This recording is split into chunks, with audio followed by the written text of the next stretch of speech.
नमस्कार। ये है फलक की कहानियों का अद्भुत संसार। किस्सा कहानी, कहानियाँ जिनमें हम लिखते हैं खुद को। मैं हूँ स्वयं प्रभा झा और आपको सुना रही हूँ कृष्णचंद्र की लिखी हुई हिंदी क्लासिक कहानी पूरे चांद की रात। अप्रैल का महीना था। बादाम की डालियां फूलों से लद गई थीं और हवा में बर्फीली खुनकी के बावजूद बाहर की लताफत आ गई थी। बुलंदो बाला तंगों के नीचे मखमली धूप पर कहीं कहीं बर्फ के टुकड़े सफेद फूलों की तरह खिले हुए नजर आ रहे थे। अगले माह तक ये सफेद फूल इसी धूप में जज्ब हो जाएंगे और धूप का रंग गहरा सब्ज हो जाएगा और बादाम की शाखों पर हरे हरे बादाम पुखराज के नगीनों की तरह झिलमिलाएंगे और नीलकुंभ पहाड़ों के चेहरों से कोहरा दूर होता जाएगा। और इस झील के पुल के पार पगडंडी की खाक मुलायम भेड़ों की जानी पहचानी बाज से झंझना उठेगी। और फिर इन बुलंदो बाला तंगों के नीचे चरवाहे भेड़ों के जिस्मों से सर्दियों की पली हुई मोटी मोटी कफ ऊन गर्मियों में कुतरते जाएंगे और गीत गाते जाएंगे। लेकिन अभी अप्रैल का महीना था। अभी तंगों पर पत्तियां ना फूटी थी। अभी पहाड़ों पर बर्फ का कोहरा था। अभी पगडंडी का सीना भेड़ों की आवाज से गूंजा ना था। अभी संभल की झील पर कमल के चिराग रोशन ना हुए थे। झील का गहरा सब्ज पानी अपने सीने के अंदर उन लाखों रूपों को छुपाए बैठा था जो बहार की आमद पर यकायक उसकी सतह पर एक मासूम और बेलौस हंसी की तरह खिल जाएंगे। पुल के किनारे किनारे बादाम के पेड़ों की शाखों पर शगुफे चमकने लगे थे। अप्रैल में ज़मिस्तान की आखिरी शब में जब बादाम के फूल जागते हैं और बहार के नकीब बनकर झील के पानी में अपनी कश्तियां तैराते हैं, फूलों के नन्हे नन्हे शिकारे सतह आब पर रक्सां और लर्जा बहार की आमद के मुंतज़िर हैं। पुल के जंगले का सहारा लेकर मैं एक अरसे से उसका इंतज़ार कर रहा था। सहपहर खत्म हो गई, शाम आ गई। झील वलर को जाने वाले हाउस बोट पुल की संगलाखी मेहराबों के बीच में से गुजर गए और अब वो उफुक की लकीर पर कागज की नाव की तरह कमजोर और बेबस नजर आ रहे थे। शाम का किरमजी रंग आसमान के इस किनारे से उस किनारे तक फैलता गया और किरमजी से सुरमई और सुरमई से स्याह होता गया। हत्ता के बादाम के पेड़ों की कतार की ओट में पगडंडी भी सो गई और फिर रात के सन्नाटे में पहला तारा किसी मुसाफिर के गीत की तरह चमक उठा। हवा के खुनकी तेज तर होती गई और नथने उसके बर्फीले लम्स से सुन्न हो गए। और फिर चांद निकल आया और फिर वो आ गई, तेज तेज कदमों से चलती हुई, बल्कि पगडंडी की ढलान पर दौड़ती हुई वो बिल्कुल मेरे करीब आके रुक गई। उसने आहिस्ता से कहा, हाय। उसकी सांस तेजी से चल रही थी, फिर रुक जाती, फिर तेजी से चलने लगती। उसने मेरे शाने को अपनी उंगलियों से छुपा और फिर अपना सर वहाँ रख दिया और उसके गहरे स्याह बालों का परेशान घना जंगल दूर तक मेरी रूह के अंदर फैलता चला गया। और मैंने उससे कहा, सहपहर से तुम्हारा इंतजार कर रहा हूँ। उसने हंसकर कहा, अब रात हो गई है, बड़ी अच्छी रात है।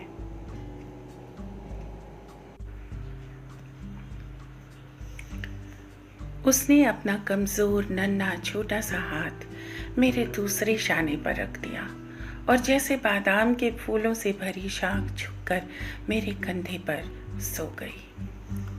वो देर तक खामोश रही। देर तक मैं खामोश रहा। फिर वो आप ही आप हंसी, बोली, अब्बा मेरे पगडंडी के मोड़ तक मेरे साथ आए थे क्योंकि मैंने कहा मुझे डर लगता है। आज मुझे अपनी सहेली रज्जो के घर सोना है। सोना नहीं, जागना है, क्योंकि बादाम के पहले शगुफों की खुशी में हम सब सहेलियां रात भर जागेंगी और गीत गाएंगी। और मैं तो दोपहर से तैयारी कर रही थी इधर आने की, लेकिन धान साफ करना था और कपड़ों का ये जोड़ा जो कल धोया था आज सूखा ना था, उसे आग पर सुखाया। और अम्मा जंगल से लकड़ियाँ चुनने गई थी, वो अभी आई ना थी। और जब तक वो ना आती मैं मक्की के भुट्टे और खुश्क खुबानियाँ और जरवालो तुम्हारे लिए कैसे ला सकती हूँ। देखो ये सब कुछ लाई हूँ तुम्हारे लिए। हाय, तुम सचमुच खफा खड़े हो। मेरी तरफ देखो, मैं आ गई हूँ। आज पूरे चांद की रात है। आओ किनारे लगी हुई कश्ती खोलें और झील की सैर करें। उसने मेरी आंखों में देखा और मैंने उसकी मोहब्बत और हैरत में गुम पुतलियों को देखा, जिनमें उस वक्त चांद चमक रहा था। और ये चांद मुझसे कह रहा था, जाओ कश्ती खोल के झील के पानी पर सैर करो। आज बादाम के पीले शगुफों का मुसर्रत भरा त्योहार है। आज उसने तुम्हारे लिए अपनी सहेलियों, अपने अब्बा, अपनी नन्ही बहन और अपने बड़े भाई सबको फरेब में रखा है, क्योंकि आज पूरे चांद की रात है और बादाम के सफ़ेद खुश्क शगुफे बर्फ़ के गालों की तरह चारों तरफ फैले हुए हैं और कश्मीर के गीत उसकी छातियों में बच्चे के दूध की तरह उमड़ आए हैं। उसकी गर्दन में तुमने मोतियों की ये सतलड़ी देखी? ये सुर्ख सतलड़ी उसके गले में डाल दो और उससे कहा, तो आज रात भर जागेगी। आज कश्मीर के बहार की पहली रात है। आज तेरे गले में कश्मीर के गीत यूं खिलेंगे जैसे चांदनी रात में ज़ाफ़रान के फूल खिलते हैं। ये सुर्ख सतलड़ी पहन ले।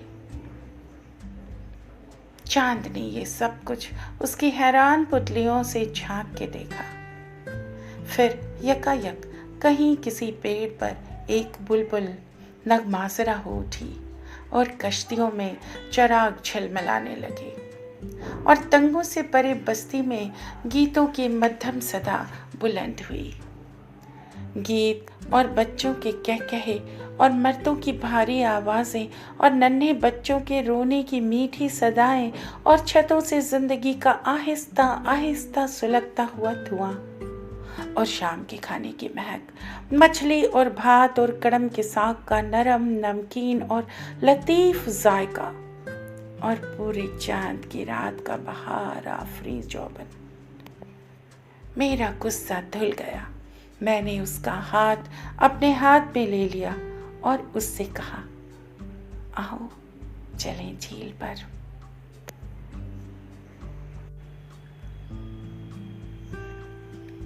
पुल गुजर गया, पगडंडी गुजर गई, बादाम के दरख्तों की कतार खत्म हो गई, तल्ला गुजर गया। अब हम झील के किनारे किनारे चल रहे थे। झाड़ियों में मेढक बोल रहे थे, मेढक और झिंगुर और बीनड़े।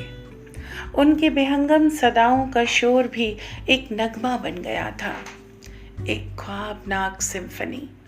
और सोई हुई झील के बीच में चांद की कश्ती खड़ी थी।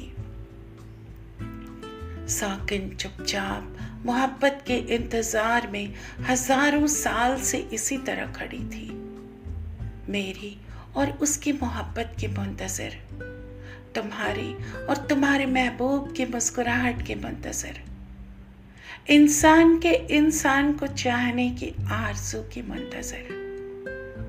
ये पूरे चांद की हसीन पाकीज़ा रात किसी कुंवारी के बेछुए जिस्म की तरह मोहब्बत के मुकद्दस लम्स की मुंतज़िर है। कश्ती खुबानी के एक पेड़ से बंधी थी जो बिल्कुल झील के किनारे उगा था। यहाँ पर जमीन बहुत नर्म थी और चांदनी पत्तों की ओट से छनती हुई आ रही थी और मेंढक हौले हौले गा रहे थे और झील का पानी बार बार किनारे को चूमता जाता था और उसके चूमने की सदा बार बार हमारे कानों में आ रही थी। मैंने दोनों हाथ उसकी कमर में डाल दिए और उसे जोर जोर से अपने सीने से लगा लिया। झील का पानी बार बार किनारे को चूम रहा था। पहले मैंने उसकी आंखें चूमी और झील की सतह पर लाखों कमल खिल गए। फिर मैंने उसके रुखसार चूमे और नरम हवाओं के लतीफ झोंके यकायक बुलंद होके सदा गीत गाने लगे। फिर मैंने उसके होंठ चूमे और लाखों मंदिरों, मस्जिदों और कलीसियाओं में दुआओं का शोर बुलंद हुआ और ज़मीन के फूल और आसमान के तारे और हवाओं में उड़ने वाले बादल सब मिलकर नाचने लगे। फिर मैंने उसकी ठोड़ी को चूमा और फिर उसकी गर्दन के पेचोखम को और कमल खिलते खिलते सिमटते गए कलियों की तरह और गीत बुलंद हो के मध्यम होते गए और नाच धीमा बढ़ता बढ़ता रुक गया। अब वही मेढक की आवाज़ थी, वही झील के नरम नरम बोसे और कोई छाती से लगा सिसकियां ले रहा था।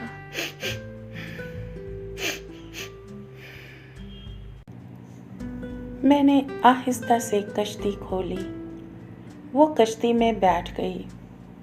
मैंने चप्पू अपने हाथ में ले लिया और कश्ती को खेकर झील के मरकज़ में ले गया। यहाँ कश्ती आप ही आप खड़ी हो गई, ना इधर बहती थी ना उधर। मैंने चप्पू उठाकर कश्ती में रख लिया। उसने पोटली खोली, उसमें से जरवालो निकाल कर मुझे दिए, खुद भी खाने लगी। जरवालो खुश्क थे और खट्टे मीठे। वो बोली, ये पिछली बार के हैं। मैं जरवालो खाता रहा और उसकी तरफ देखता रहा। वो आहिस्ता से बोली, पिछली बहार में तुम ना थे। पिछली बहार में मैं ना था और जरवालों के पेड़ फूलों से भर गए थे और ज़रा सी शाख हिलाने पर फूल टूटकर सतह ज़मीन पर मोतियों की तरह बिखर जाते थे। पिछली बहार में मैं ना था और जरवालों के पेड़ फलों से लदे फदे थे। सब्ज सब्ज जरवालो, सख्त खट्टे जरवालो जो नमक मिर्च लगा के खाए जाते थे और ज़बान सी सी करती थी और नाक बहने लगती थी और फिर भी खट्टे जरवालो खाए जाते थे। पिछली बहार में मैं ना था और ये सब्ज सब्ज जरवालो पक के पीले और सुनहरे और सुर्ख होते गए और डाल डाल में मुसर्रत के सुर्ख शगुफे झूम रहे थे और मुसर्रत भरी आंखें, चमकती हुई मासूम आंखें उन्हें झूमता हुआ देखकर रक्स सा करने लगती। पिछली बहार में मैं ना था और सुर्ख सुर्ख जरवालो खूबसूरत हाथों ने इकट्ठे कर लिए। खूबसूरत लबों ने उनका ताज़ा रस चूसा और उन्हें अपने घर की छत पर ले जाकर सूखने के लिए रख दिया कि जब ये जरवालो सूख जाएंगे, जब एक बहार गुजर जाएगी और दूसरी बहार आने को होगी तो मैं आऊँगा और उनकी लज्जत से लुत्फ़ अंदोज़ हो सकूँगा। जरवालो खा के हमने खुश्क खुबानियाँ खाई।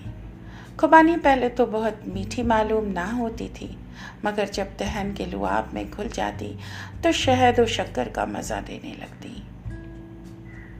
नर्म नर्म, बहुत मीठी है ये, मैंने कहा। उसने एक गुठली को दांतों से तोड़ा और खुबानी का बीज निकाल के मुझे दिया। खाओ। बीज बादाम की तरह मीठा था। ऐसी खुबानियाँ मैंने कभी नहीं खाई। उसने कहा, ये हमारे आंगन का पेड़ है। हमारे यहाँ खुबानी का एक ही पेड़ है, मगर इतनी बड़ी और सुर्ख और मीठी खुबानियाँ होती हैं उसकी कि मैं क्या कहूँ। जब खुबानियाँ पक जाती हैं तो मेरी सारी सहेलियाँ इकट्ठी हो जाती हैं और खुबानियाँ खिलाने को कहती हैं। पिछली बहार में, और मैंने सोचा पिछली बहार में मैं ना था, मगर खुबानी का पेड़ आंगन में इसी तरह खड़ा था।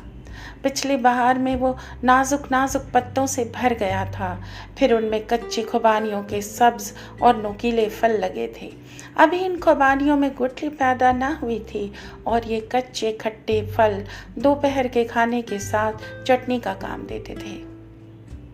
पिछली बहार में मैं ना था और फिर इन खुबानियों में गुठलियाँ पैदा हो गई थीं और खुबानियों का रंग हल्का सुनहरा होने लगा था और गुठलियों के अंदर नरम नरम बीज अपने जायके में सब्ज बादामों को भी मात करते थे। पिछली बहार में मैं ना था और ये सुर्ख सुर्ख खुबानियाँ जो अपनी रंगत में कश्मीरी दोशीज़ाओं की तरह सभी थीं और ऐसी ही असरदार रसदार सब्ज सब्ज पत्तों के झूमरों से झांकती नजर आती थीं। फिर अल्हड़ लड़कियां आंगन में नाचने लगतीं और छोटा भाई दरख्त के ऊपर चढ़ गया और खुबानियाँ तोड़ तोड़ कर अपनी बहन की सहेलियों के लिए फेंकता गया। कितनी मीठी थी वो पिछली बहार की रस भरी खुबानियाँ जब मैं ना था। खुबानियाँ खा के उसने मकई का भुट्टा निकाला। ऐसी सोंधी सोंधी खुशबू थी, सुनहरा सेका हुआ भुट्टा और करकरे दाने साफ शफाक मोतियों सी जिला लिए हुए और जायके में बेहद शीरीं। वो बोली, ये मिस्री मकई के भुट्टे हैं, बेहद मीठे। मैंने भुट्टा खाते हुए कहा। वो बोली, पिछली फसल के रखे थे घड़ों में छिपा के, अम्मा की आंख से ओझल। मैंने भुट्टा एक जगह से खाया, दानों की चंद कतारें रहने दी। फिर उसने उसी जगह से खाया और दानों की चंद कतारें मेरे लिए रहने दी, जिन्हें मैं खाने लगा। और इस तरह हम दोनों एक ही भुट्टे से खाते गए।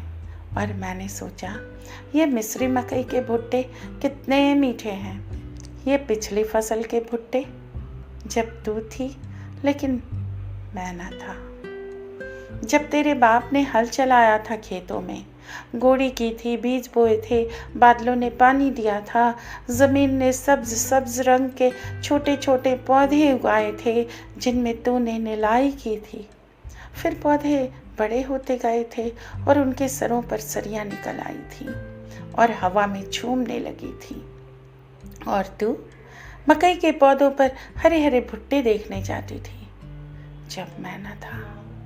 लेकिन भुट्टों के अंदर दाने पैदा हो रहे थे, दूध भरे दाने, जिनकी नाजुक जिल्द के ऊपर अगर जरा से भी नाखून लग जाए तो दूध बाहर निकल आता है। ऐसे नर्म और नाजुक भुट्टे इस धरती ने उगाए थे और मैं न था। और फिर ये भुट्टे जवान और तवाना होते गए और उनका रस पुख्ता हो गया, पुख्ता और सख्त। अब नाखून लगाने से कुछ ना होता था, अपने नाखून के ही टूटने का एहतमाल था। भुट्टों की मूछें जो पहले पीली थी अब सुनहरी और आखिर में स्याही माइल होती गई। मकई के भुट्टों का रंग जमीन की तरह भूरा होता गया। मैं जब भी ना आया था और फिर खेतों में खलियान लगे और खलियानों में बैल चले और भुट्टों से दाने अलग हो गए और तूने अपनी सहेलियों के साथ मोहब्बत के गीत गाए और थोड़े से भुट्टे छुपा के और सेंक के अलग रख दिए जब मैं ना था। धरती थी, तख्लीक थी, मोहब्बत के गीत थे, आग पर सेंके हुए भुट्टे थे, लेकिन मैं ना था। मैंने मुसर्रत से उसकी तरफ देखा और कहा, आज पूरी चांद की रात को जैसे हर बात पूरी हो गई है। कल तक पूरी ना थी, आज पूरी है।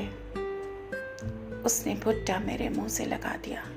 उसके होठों का गर्म गर्म लम्स अभी तक इस भुट्टे पर था। मैंने कहा, मैं तुम्हें चूम लूं? वो बोली, कश्ती डूब जाएगी। तो फिर क्या करें? मैंने पूछा। वो बोली, डूब जाने दो। वो पूरी चांद की रात मुझे अब तक नहीं भूलती।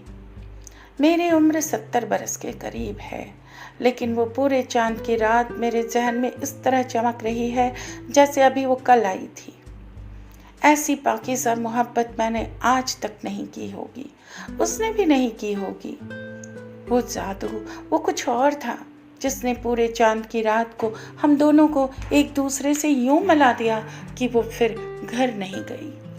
उसी रात मेरे साथ भाग आई और हम 5-6 दिन मोहब्बत में खोए हुए बच्चों की तरह इधर उधर जंगलों के किनारे, नदी नालों पर अखरोटों के साए तले घूमते रहे, दुनिया व माफिया से बेखबर। फिर मैंने इसी झील के किनारे एक छोटा सा घर खरीद लिया और उसमें हम दोनों रहने लगे। कोई 1 महीने के बाद मैं श्रीनगर गया और उससे ये कह के गया कि तीसरे दिन लौट आऊँगा। तीसरे दिन मैं लौट आया तो क्या देखता हूँ कि वो एक नौजवान से घुल मिल के बातें कर रही है। वो दोनों एक ही रकाबी में खाना खा रहे थे, एक दूसरे के मुंह में लुक़्मे डालते जाते हैं और हंसते जाते हैं। मैंने उन्हें देख लिया, लेकिन उन्होंने मुझे नहीं देखा। वो अपनी मुसर्रत में इस कदर महव थे कि उन्होंने मुझे नहीं देखा और मैंने सोचा कि ये पिछली बहार या उससे भी पिछली बहार का महबूब है जब मैं न था।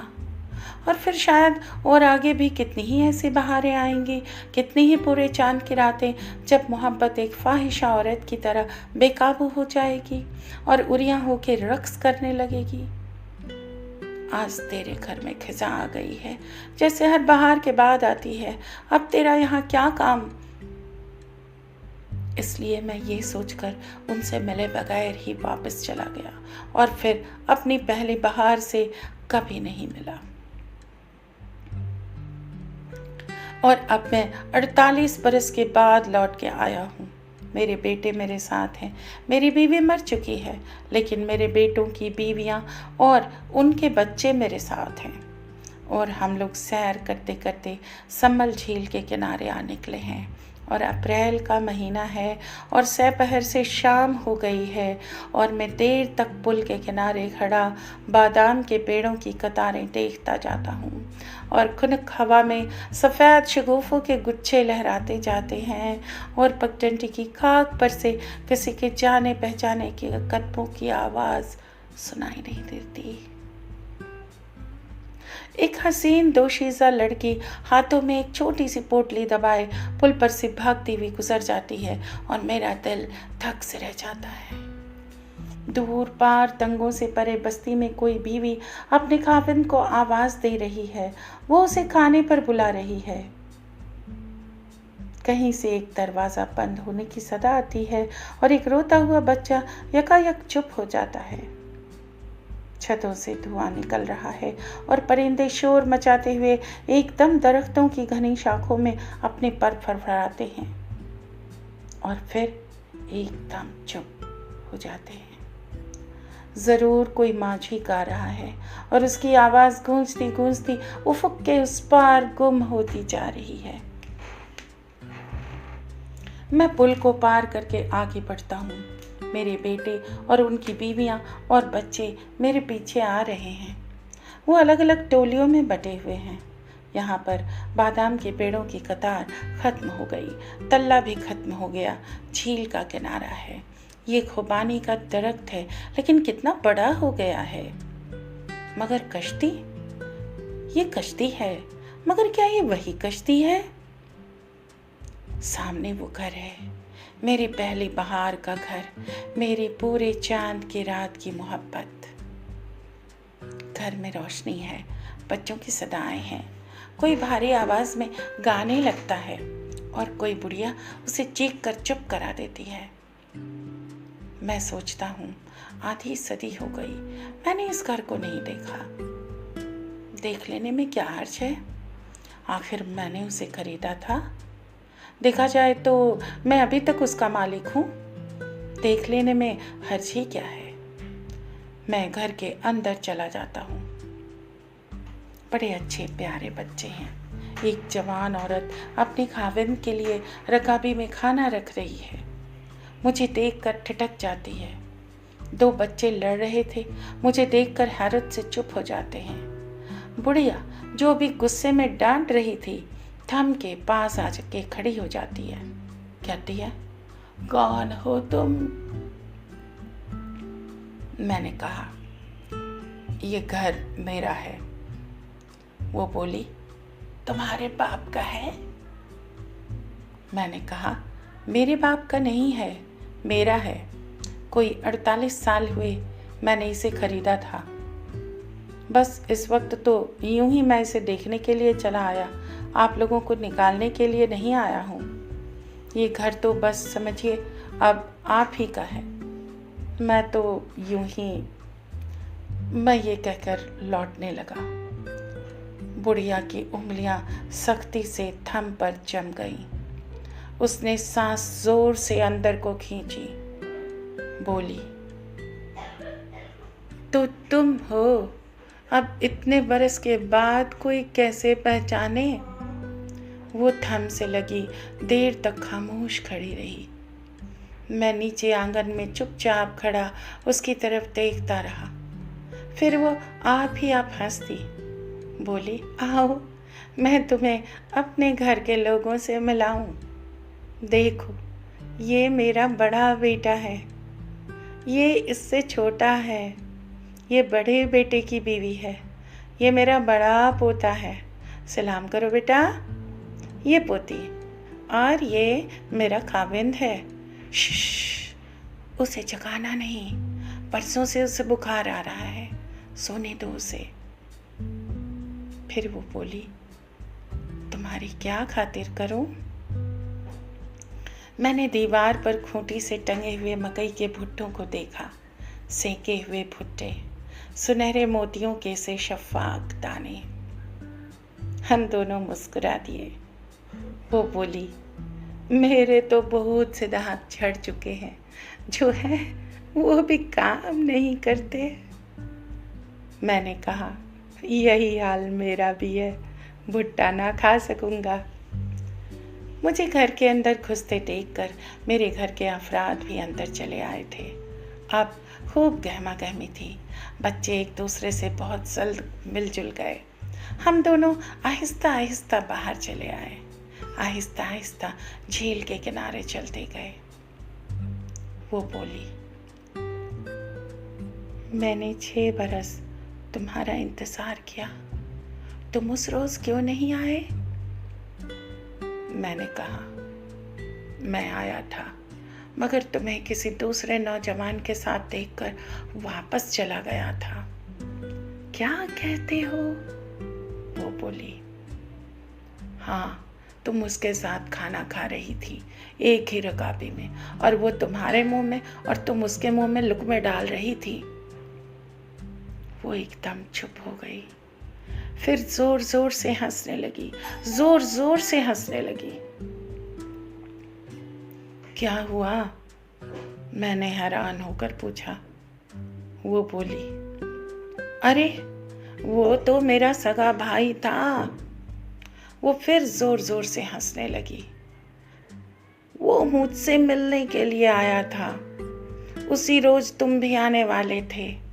वो वापस जा रहा था, मैंने उसे रोक लिया कि तुमसे मिल के जाए, तुम फिर आए ही नहीं। वो एकदम संजीदा हो गई। 6 बरस मैंने तुम्हारा इंतज़ार किया, तुम्हारे जाने के बाद मुझे खुदा ने बेटा दिया, तुम्हारा बेटा, मगर 1 साल बाद वो भी मर गया। 4 साल और मैंने तुम्हारी राह देखी, मगर तुम नहीं आए। फिर मैंने शादी कर ली। 2 बच्चे बाहर निकल आए। खेलते खेलते एक बच्चा दूसरी बच्ची को मकई का भुट्टा खिला रहा था। उसने कहा, वो मेरा पोता है। मैंने कहा, वो मेरी पोती है। वे दोनों भागते भागते झील के किनारे दूर तक चले गए। जिंदगी के 2 खूबसूरत मौक़े, हम देर तक उन्हें देखते रहे। वो मेरे करीब आ गई, बोली, आज तुम आए हुए हो तो मुझे अच्छा लग रहा है।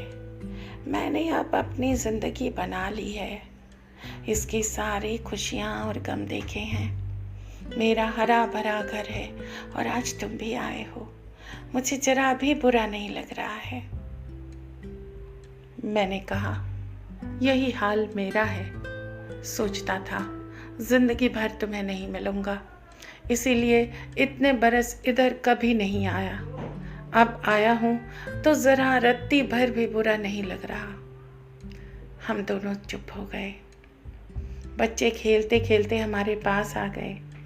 उसने मेरी पोती को उठा लिया, मैंने उसके पोते को। उसने मेरी पोती को चूमा, मैंने उसके पोते को, और हम दोनों खुशी से एक दूसरे को देखने लगे। इसकी पुतलियों में चांद चमक रहा था और वो चांद हैरत और मुसर्रत से कह रहा था, इंसान मर जाते हैं लेकिन ज़िंदगी नहीं मरती। बहार ख़त्म हो जाती है लेकिन फिर दूसरी बहार आ जाती है। छोटी छोटी मोहब्बतें भी ख़त्म हो जाती हैं लेकिन ज़िंदगी की बड़ी और अजीम सच्ची मोहब्बत हमेशा कायम रहती है। तुम दोनों पिछले बहार में ना थे, ये बहार तुमने देखी, इससे अगली बहार में तुम ना होगे, लेकिन ज़िंदगी फिर भी होगी और जवानी भी होगी और खूबसूरती और रानाई और मासूमियत भी। बच्चे हमारी गोद से उतर पड़े क्योंकि वो अलग से खेलना चाहते थे। वो भागते हुए खुबानी के दरख्त के करीब चले गए जहाँ कश्ती बंधी थी। मैंने पूछा, ये वही दरख्त है? उसने मुस्कुराकर कहा, नहीं, ये दूसरा दरख्त है।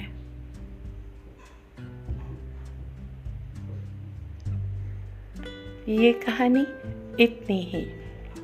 अभी आप सुन रहे थे स्वयं प्रभा झा की आवाज़ में कृष्णचंद्र की लिखी क्लासिक हिंदी कहानी।